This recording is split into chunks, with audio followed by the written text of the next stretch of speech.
Eh Mat, asal kau hitam sangat? Apa? Tengok betapa gigihnya staff-staff kita orang. Oh. Bosku, memang. Okay guys, this is our new signboard. Yang mana yang pernah dive dengan kita orang, pernah dive dengan Sea Voice. Sebab signboard lama dah rosak lah. Ya, kita punya jenglot. Jelek ni tak apa dua alam. Kena tu dulu tu jadi. Ya, finishing touch.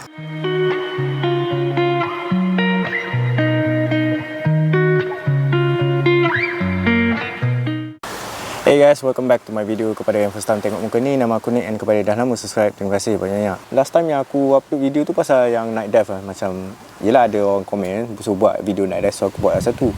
So aku harap yang video tu membantulah sedikit sebanyak macam mana rupanya masa night dive.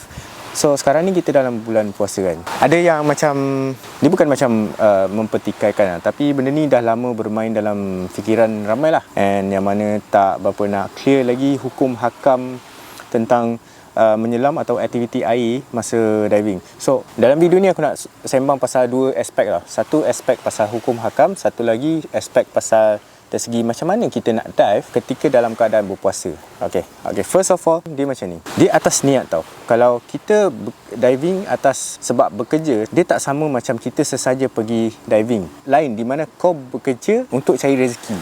Terpaksa. Macam akulah. This is my line of work. Aku mencari rezeki menerusi scuba diving. Dah banyak tahun dah. So ini satu-satunya benda yang aku buat selama ni.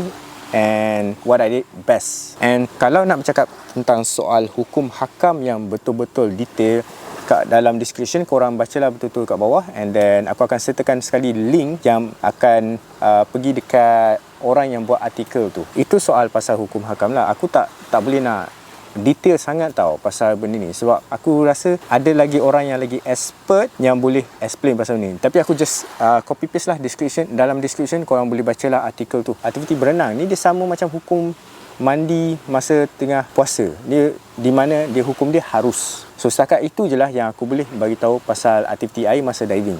Masa bulan puasa, sorry. On the second topic, macam mana kita nak puasa, maintain puasa, bertahan daripada pagi sampai petang tapi sambil pergi dive. Okey, ini untuk khas untuk yang diving instructor atau dive master lah yang dalam keadaan bekerja. Okey, masa sahur tu macam biasalah. Kita wajibkan sahur, tapi kita kena makan something yang banyak energy, macam kurma, buat jus kurma, buah pisang. Lepas tu banyak minum air malam tu. Sebab apa tau? Selain daripada lapar, kita akan rasa haus yang teruk gila. Kau punya teruk sebab badan kita dehydrate. Okey, dehidrasi sebabkan ialah kekurangan bendali cecair dalam tubuh badan. Perkara yang menyebabkan kita hilang segala cecair tu salah satunya sebab tenaga. Kita banyak pakai tenaga untuk swimming. Walaupun slow tapi sebenarnya banyak pakai tenaga. Diving selama sejam, dia kalori yang dibakar oleh badan kita ni lebih kurang dalam 600 hingga 700 kalori depending on keadaan dalam laut tu. Ada arus ke tak, macam tu lah. So lebih kurang sama lah, tak jauh beza dengan berlari atau jogging ataupun cycling. Satu lagi yang membakar kalori lagi tinggi adalah disebabkan bila kita duduk dalam air lama-lama, badan kita akan jadi sejuk. So automatically badan kita ni juga dia akan cuba memanaskan sendiri seluruh badan ni dengan membakar lebih banyak kalori. So itu yang menyebabkan kalau kita dive masa bulan puasa memang dia punya kau punya letih. Kalau kata kita bukan masa bulan puasa pun pergi dive pun still letih kan. So korang boleh bayangkan lah. So itu untuk mereka yang masih puasa ketika scuba diving lah. Lagi-lagi orang yang bekerja lah macam kita orang lah. Ada tak saat-saat di mana aku terpaksa buka puasa, batalkan puasa aku? Maksudnya makan lah time puasa. Memang ada time-time dia. Di mana contohnya keadaan yang aku cerit-berit. Contohnya macam contohnya aku sakit perut, aku dehidrasi, so aku cerit-berit. Bila kita cerit-berit ni, kita berak banyak sangat atau kencing banyak sangat, meaning that tubuh badan kita tak sihat, sistem penghadaman kita tak sihat. So secara langsung dia akan effect kita punya ni lah, tenaga. Ada time-time aku memang terpaksa batalkan puasa, and then aku ganti balik lah after bulan puasa tu. And memang kebiasaannya kalau diving, prosedur diving biasa masa pergi menyelam lah, memang tak ada orang nak minum pun. Tak ada orang yang kepala gila macam tu nak minum air masin. Memang tak ada. Serius cakap. Ini untuk mereka yang tak biasalah pasal scuba diving, tak pernah dive kan.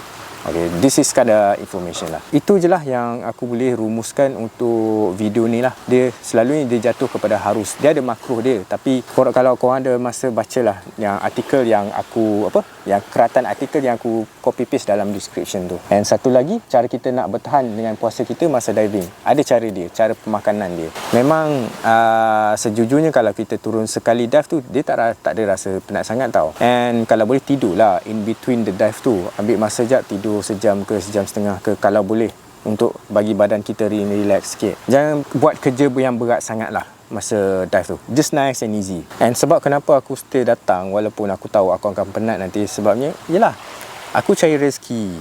Sama juga macam orang lain yang buat tukang buat rumah, ada yang kontraktor, ada yang mekanik, semua sama je. Dia atas dasar penat tu, bila kita letak niat dulu di hadapan kita, dia akan menyebabkan kita mampu bertahan sampailah waktu maghrib tu. Sahur tu wajib, tak boleh sesekali skip. Kalau skip sahur and pergi diving juga, itu cari penyakit nama dia.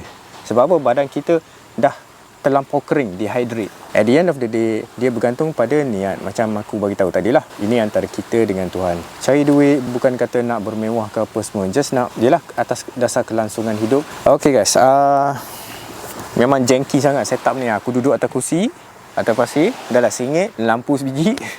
Sekejap aku tunjuk korang. Ni kursi tepi aku, kamera, lampu. So kalau korang nampak belakang tu macam ada lampu-lampu, itu lampu boat dengan lampu darat tau. Lepas tu lepas sebelah kiri ni, kalau korang perasan macam ada yang sini, ni lighthouse. Bukan lighthouse lah, dia macam light tower. Untuk yang mana yang dah follow aku selama ni, terima kasih banyak-banyak. Yang mana yang tengok video aku, and aku sangat hargai lah. And then kepada yang new subscriber yang subscribe video aku, walaupun subscribe channel aku sebab atas dasar video lain yang tak ada kaitan dengan pulau, aku still lagi menghargai lah. Okay, keep on supporting me guys. I will do more videos whenever I can ya. Sebab kadang-kadang bila kita orang dekat pulau ni, yelah, bila busy tu non-stop tau, macam penat tau. Kadang-kadang nak shoot record tu, aku macam tak sempat nak fikir apa yang aku nak sampaikan. Macam video ni lah, tu pun aku cuba gagahkan diri juga waktu malam buat video untuk you guys. Thank you for watching. Kalau boleh like this video and subscribe lah kepada yang mana-mana yang came across this video. See you again in the next one. Yeah, bye.